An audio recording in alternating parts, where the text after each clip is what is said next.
Officer Black Belt is a Netflix action movie that combines elements of martial arts and drama. So let's deep down into the movie. The film is primarily set in Seoul, South Korea, where the main character, Jung-do, works as a delivery person for a local chicken shop owned by his father. Lee is introduced as a cheerful character who prioritizes enjoyment in sports and esports, indicating that he values fun and a competitive spirit.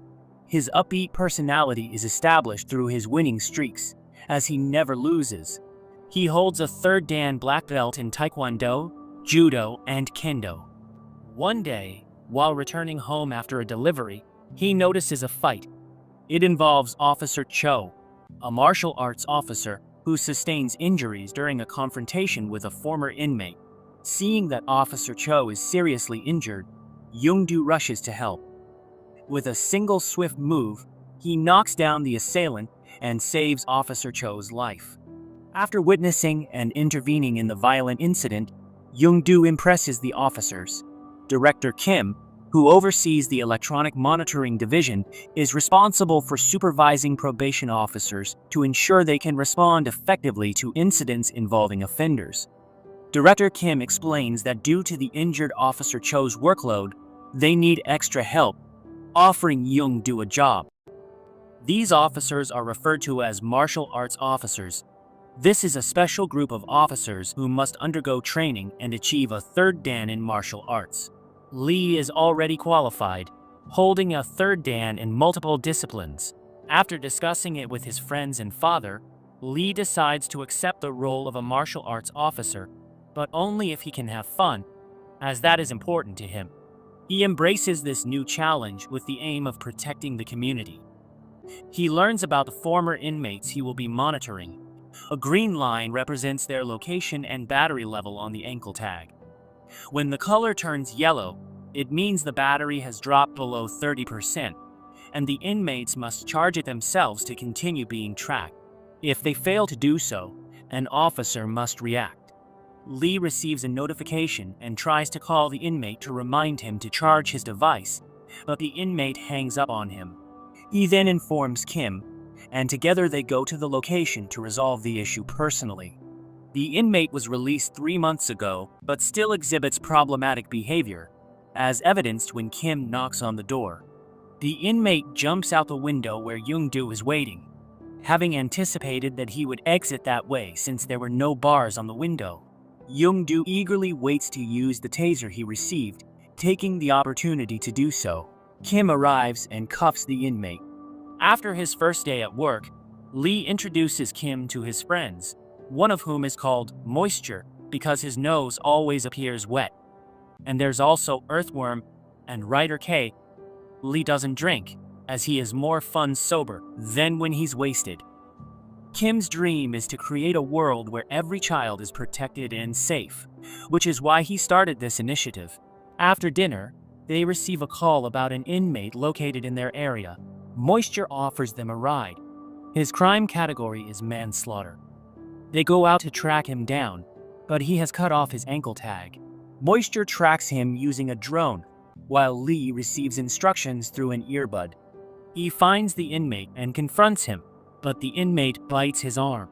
The inmate then pulls out a knife and threatens to kill himself because his friend mocks him for having the ankle tag.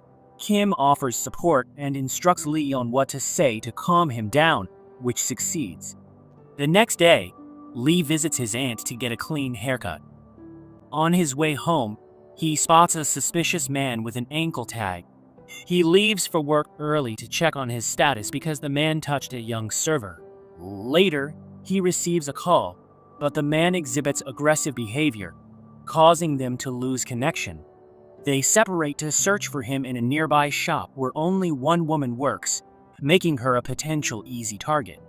The inmate enters the shop where Lee's aunt is and locks the door, tackling and hitting her. Lee arrives and breaks down the door, saving his aunt. He knocks out the inmate and cuffs him. As the case progresses, it focuses on monitoring a specific high-risk offender, Kang Ki-young, a former inmate who is a repeat offender against children.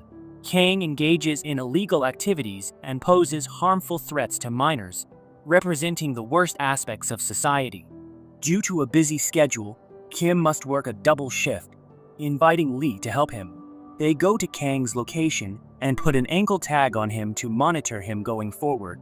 He is a big, powerful man, and the citizens are unhappy. He was released and lives nearby. They believe he should have received the death penalty. The following day, he goes out, and Lee follows him while Kim stays in the car. At one point, they lose his trail. The Children's Learning Center is on the upper floors, but since it's too early, Kang goes downstairs.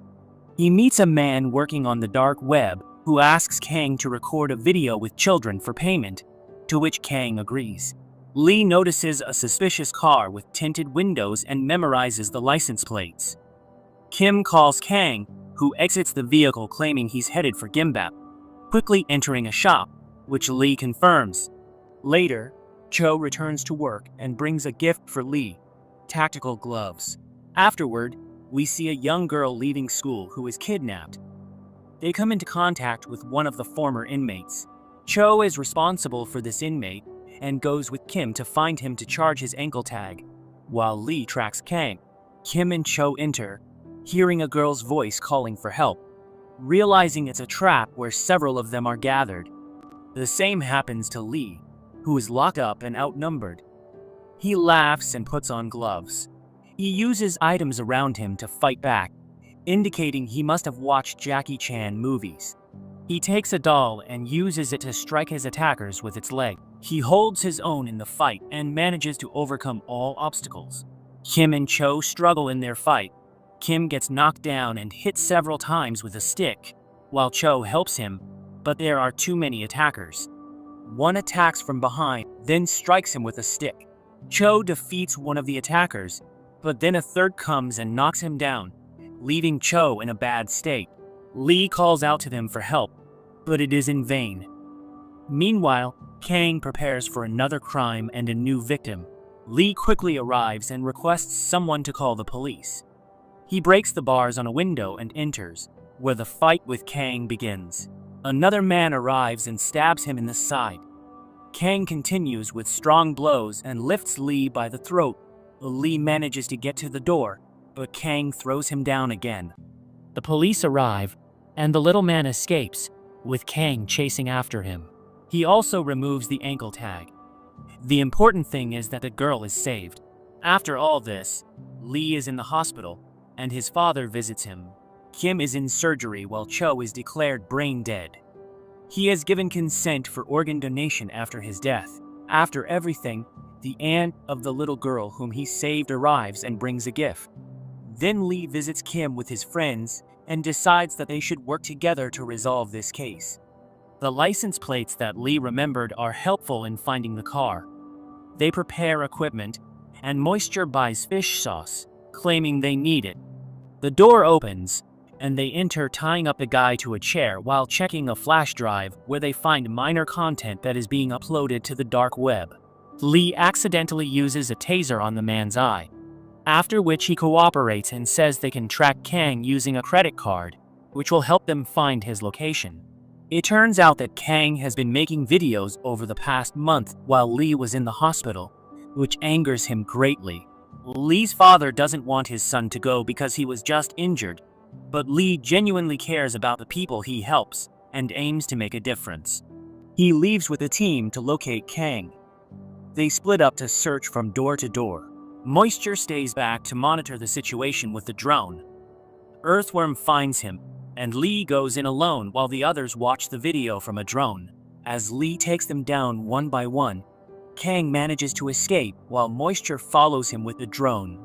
He gives Lee instructions to help him locate Kang for the final showdown.